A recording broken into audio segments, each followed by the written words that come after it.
I don't I can't, man. I don't even know. Like I've been cracking up for the past 15, 20 minutes before recording this. Literally. I don't know what to say, guys.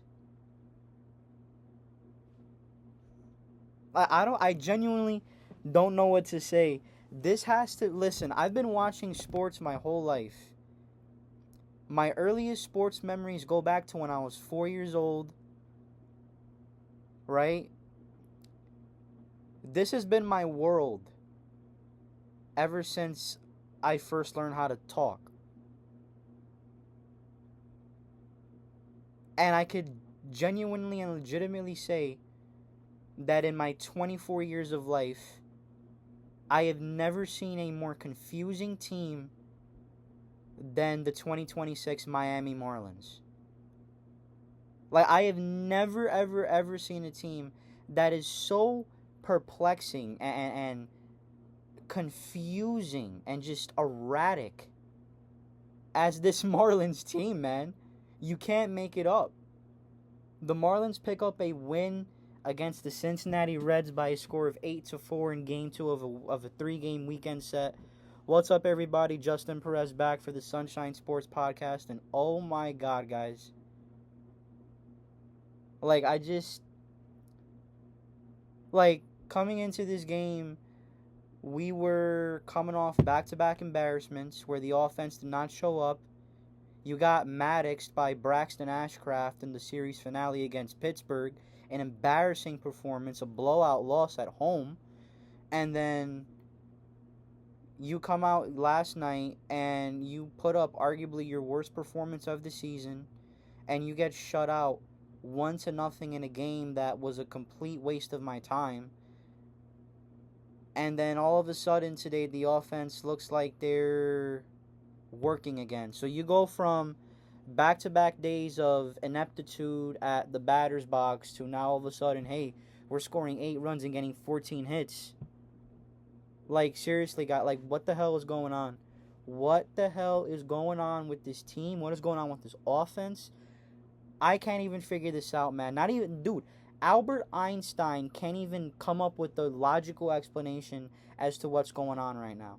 The smartest human being probably in the history of the planet probably wouldn't be able to give you a reason as to what's going on with this team. How do you go from getting shut out and not putting a runner on second base to scoring 8 runs and getting 14 hits? I don't know, guys. I have no idea. I literally wrote the offense continues its bipolar season. This is the most bipolar team that I've ever seen, guys. Like, literally, like, one night, I just talked about it. They could suck, stink up the joint, not getting anything done at the plate, and then the next day, they look like they're the 1950s New York Yankees with Mickey Mantle and crew, hitting everything. Like, we saw 2 home runs today. We saw 2 guys who have been in prolonged slumps get back into a groove offensively today. We saw a huge comeback with a 4 spot in the 8th inning, which I'll get into. We saw another horrendous error. And we're going to talk about something that could genuinely be controversial to many Miami Marlins fans. That I'm going to save at the very end. But let's talk about this. The offense, once again, 14 hits, 8 runs. Biggest performer of the game, in my opinion, was a guy who did not have the great... Well, he had a great day today, but in terms of numbers, is nothing amazing. No big home... Well, he did have a home run, but not a crazy multi-run home run. Not the biggest play in the world. But Jakob Marsee, man.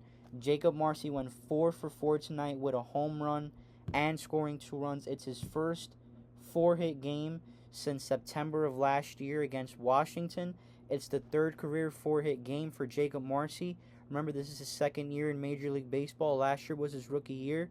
And, man, it kind of seems like after a long, long slump, Jakob Marsee is finally getting his crap together in the batter's box. Today was his best game of the season. There's no doubt about it. You can't tell me that there is another game that Jakob Marsee has played in this season where he's been as productive in the batter's box as we saw today, as we saw tonight. He has changed his approach mostly because, of course, when this offense is bad, he's bad with them. But when the offense is good, like we saw today, Jakob Marsee when the offense is going, you could sense that Jakob Marsee has changed his approach. Because I've spoken about it, especially when we first started this channel. We've spoken about it. I mentioned it to Colin in one of our first main episodes on the podcast. Jakob Marsee's approach this season has been horrendous at the plate. We've seen him take 2 quick strikes, get into quick 0-2 holes, and then swinging at a horrible pitch that ends in the dirt, that falls in the dirt to record a strikeout. This has been the problem all season long, but it seems like Marsee's getting back to his groove. He's patient. He's not quick to swing. He's quick to stay steady. He's looking at the pitches. He's seeing the pitches well. This is the Jakob Marsee that we know we could that we know we have, the Jakob Marsee that we know can show up. This is what we know he's capable of. He's been sleeping, taking a nap all season, and he's finally getting his act together. And tonight was his best game of the season. So shout out Jakob Marsee, the 4 for 4. I can't ask for anything else. The solo shot in the 3rd inning was his first home run since July 30th. I forgot who that was against. I didn't write it down. My mistake. But still, his first home run since July 30th, his 7th for the season, which got the scoring started for us. Just wonderful. And then you move on, Joe Mack. Joe Mack, the super rookie as I call him, which he has been a super rookie this season, finally gets another home run. His first home run since August 1st. When we finished that series against the Mets in Citi Field. Obviously, he's, of course, earlier in the season, Joe Mack, when Mack was called up, he was putting up really good numbers offensively, and he was seeing a lot of success at the plate. But obviously, Joe Mack is learning the hard way when it comes to being a Major League Baseball regular that eventually opposing pitchers, are going to understand you. They're going to understand your approach, and they're going to try to get you with the pitches that, they know they could get you out on. And as a result, Joe Mack has seen some struggles at the plate this month. He has. And I've talked about it, and it's been something that has always been important to mention. Like I said before, I don't want to harp on him too much because, again, he's a rookie. Rookies, of course, struggle. So I'm not going to put too much pressure on him. But it's obviously, it's something that was very glaring to me, with how, much like the rest of this offense, he was in a slump for a while and not being as productive as, you got used to when he first got called up this season. But, man, it was great to see him tonight, 3 for 5, of course, with an RBI, scored a run, recorded a strikeout. Again, he needs to get better at the plate when it comes to his approach. It's pretty good, but definitely could be better.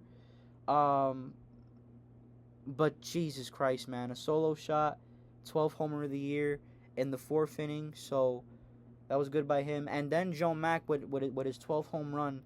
I believe, I don't know if this is the franchise record because the Marlins did not specify it. But needless to say, Joe Mack has now recorded the most home runs by a Marlins rookie regular catcher since the great Charles Johnson back in 1995.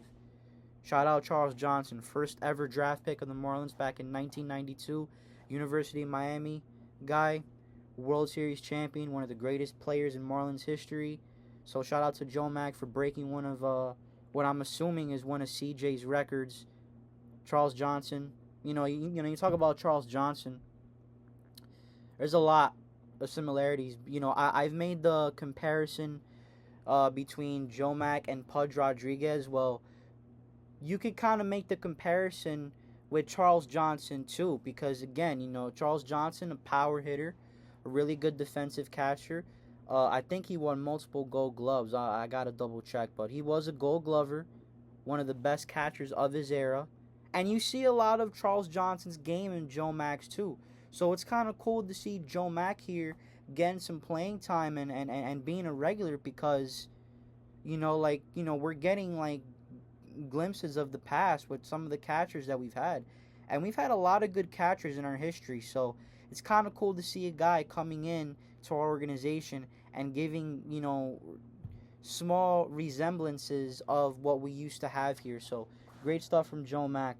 But the big story offensively was the 4-run 8th inning, which started off a comeback. We were down 4-3, and the 8th inning got off to a rather weird and inauspicious start. Owen Casey got hit by a pitch to start the 8th inning.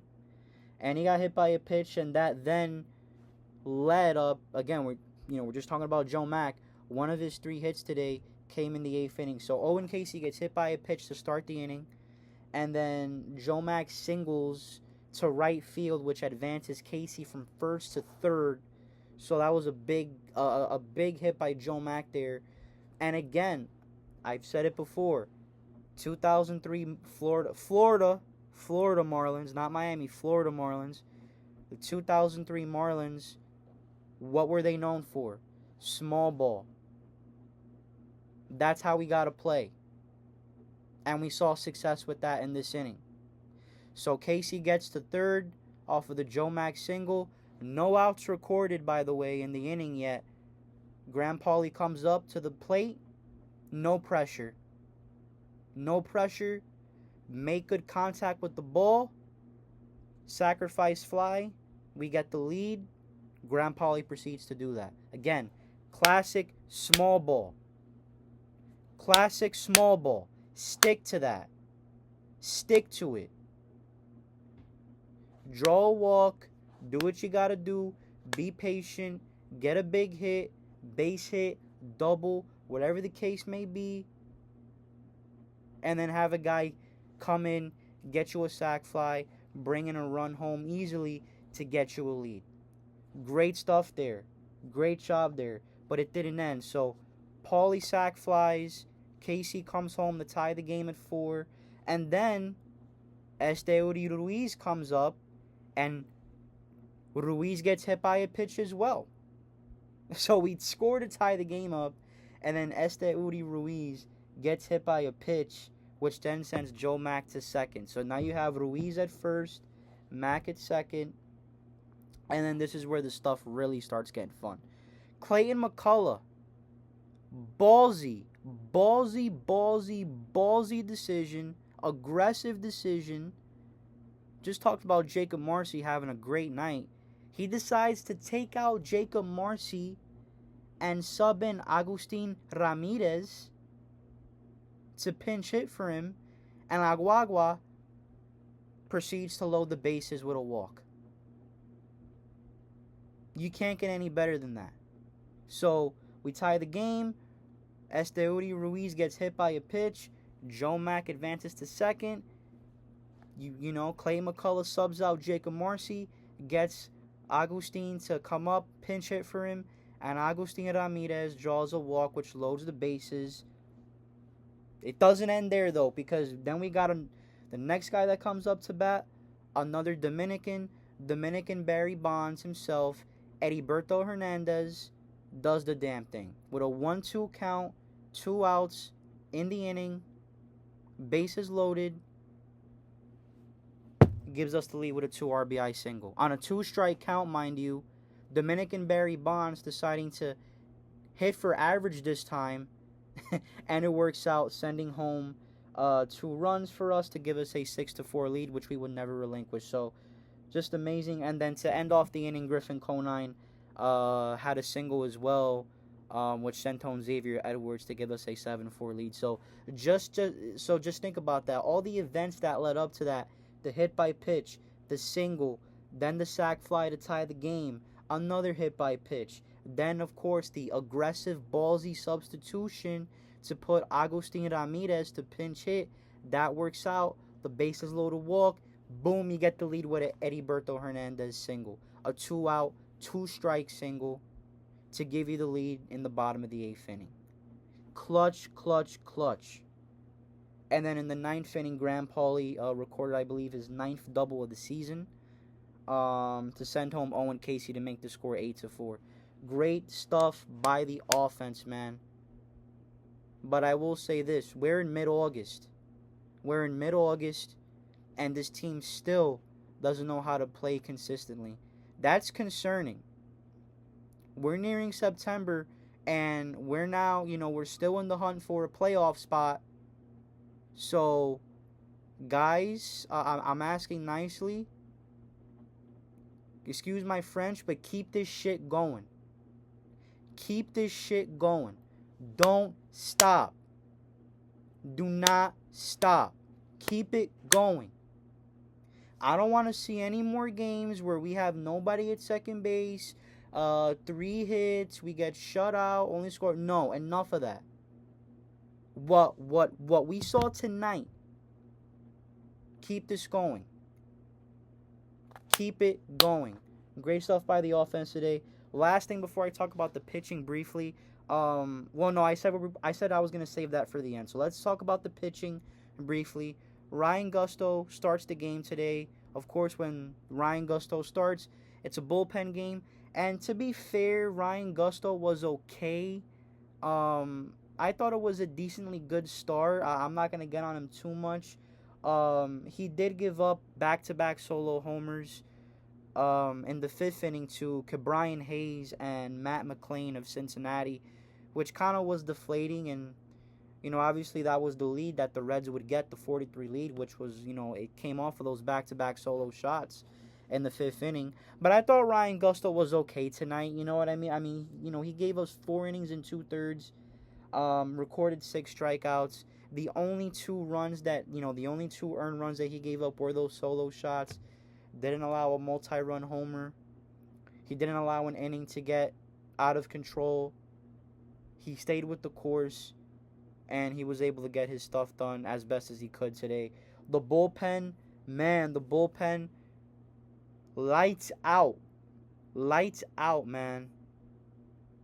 Calvin Fauché, Tyler Zuber, Mikey Peterson, and my guy Pete Fairbanks coming in the group. You want to call them the 4 Musketeers? It's not the 3 Musketeers, the 4 Musketeers. The 4 Musketeers combined for 7 strikeouts and only allowed 2 hits. Once again, Fauché, Zuber, Peterson, Fairbanks, awesome job. Pete Fairbanks has not allowed an earned run in his last 7 innings of work. Where was this earlier in the season, Pete? Like I was genuinely starting to hate Pete Fairbanks. I was genuinely developing hatred towards him because he sucked so bad, and then now he's turned into Trevor Hoffman. I swear to God, no earned runs in his last 7 outings.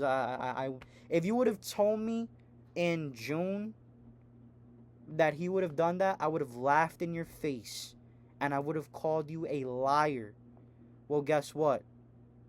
Did not lie, man. Did not lie. Pete Fairbanks, for all the criticism that he's gotten, and rightfully so, he deserves the praise now. So everybody in the Marlins community, praise him now and give him his flowers because he deserves it. So shout out Pete Fairbanks. And last pointer that I want to make today, a lot of stuff to talk about in this game today, which is the reason why this recap is so long. But I'm going to end off on this note, the controversial take.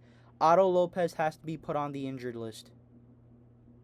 Otto Lopez has fallen off the face of the planet, and his batting average has dipped. Ever since he took that pitch to the thumb in the Milwaukee series, he hasn't been the same, man. He hasn't been the same. And it's safe to say that he needs time off. Because as good as he's been all season, this injury that he's been fighting through has not helped him. It hasn't helped him, and it's not helping him, and it could only make things worse. I don't know the specific injury that he had on his thumb. Probably forgot about it. I don't even know. I don't even remember if it was announced. Either way, that thumb on his batting hand is messed up and he needs time off. Like, he needs time off. You have options. You have one of the best young utility players in the game at your disposal in Javier Sanoja. Take out Otto Lopez. Give him a rest. Let him rest that thumb for a little bit. Put him on the IL. Bring in Javier Sanoja to play shortstop. And then, please, for the love of God, please bring up Davison de los Santos. Please, man. Like, Graham Pauley at first base. No, nobody's asking for that, bro. Yo, like, I don't understand, man. Like, hold on, like, I don't understand. This franchise has a fetish for guys that just don't produce at all, man. Graham Pauley, Leo Jimenez, Agustin Ramirez. Although I'm not gonna get on Ramirez's case because he's actually been doing things since he came back, so I'm not gonna get on him. But enough with the Graham Pauley experiment. Enough. Send him back down and call up Davison de los Santos. Please. Like, I'm asking Marlins, I'm asking you nicely, please bring him up. Enough is enough. Davison de los Santos has been crushing it in the minors.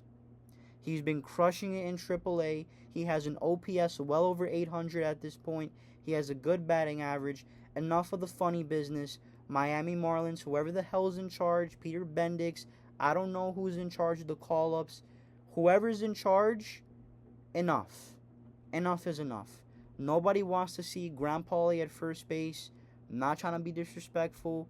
I know he's giving it all he has, but let's just be honest, guys. We have better options. We have better options, and we got to go towards those options. We have Davison de los Santos, and you just traded for Jonathan Long from the Cubs organization, who, once again, I talked about it in the trade deadline recap. His bat is nearing MLB readiness. Give him a shot. You have Jonathan Long, and you have Davison de los Santos. Give me either one of those two guys and swap out Graham Pauley. I'm tired of Graham Pauley. I know he had the double today, but I don't I don't want to see Graham Pauley at first base, man. And I know that all other Marlins fans would agree with that. I know Pauley does what he does defensively. I know he's a pretty good defensive player, but that's all he could do. Speaking of Pauley, I think he had a pretty good play. I forgot who it was. I think it was Pauley that made a jumping catch with one hand to record an out. I forgot.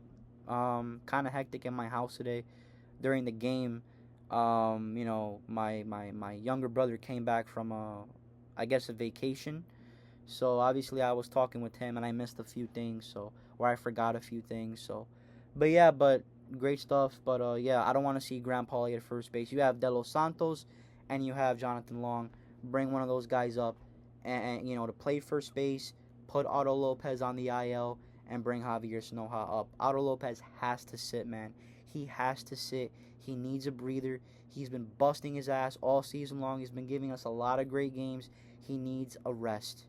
He needs a rest, and he needs to stop putting pressure on his thumb because, again, ever since that Milwaukee series, this thumb right here has caused him immense problems at the plate, and he hasn't been the same. But anyway, that's going to do it. I know this was kind of a long recap. I apologize for that. A lot happens in an 8-4 ball game, especially with the 8th inning that we had with just so many crazy things happening. The Marlins get an 8-4 win. The Bipolar Marlins, that should be their nickname. The Bipolar Marlins get an 8-4 win against the Reds in Game 2. We will see what happens tomorrow. The Marlins vying for a third consecutive series win. And we have Eury Perez on the mound tomorrow, coming off that amazing performance that we just saw him have in the Pittsburgh series. So, that's going to be it, guys. Remember to please like, comment, share, and subscribe to the Sunshine Sports Podcast, where me and Colin Calvo talk all things Miami sports.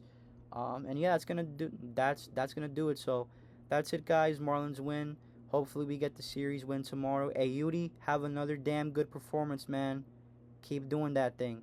But yeah, that's going to be it, guys. Take care. And remember, if you can't be good, be bad, baby. Take care, everybody.